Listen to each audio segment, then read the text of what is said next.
Nakikita ng isang opisyal ng Quezon City Council na hindi sapat na solusyon na ibalik sa Hunyo ang pagsisimula ng school calendar ng mga mag-aaral.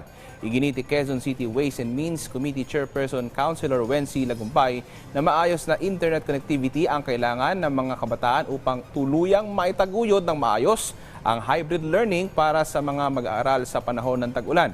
Anya, kailangan pang magtayo ng mga karagdagang cell sites upang mapalawak pa ang connectivity at coverage para maabot pa ang mas maraming kabahayan, lalo na't umuusbong ngayon ang smart technology sa bansa. Dagdag pa ng konsehal, hindi lamang pag-aayos sa mga infrastruktura tulad ng mga drainage system at evacuation centers ang kailangan, kundi pati rin ang kooperasyon ng mga mamamayan, lalo na pagdating sa tamang pagtatapon ng basura upang maibsan ang paulit-ulit na problema sa tubig baha.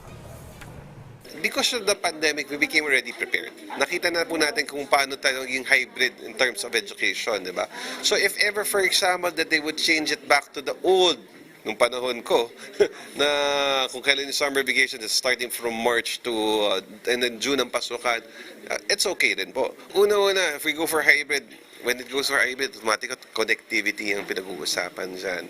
But since we're all in Metro Manila, kung yung ating mga telcos would improve their signal, mas maganda, di ba?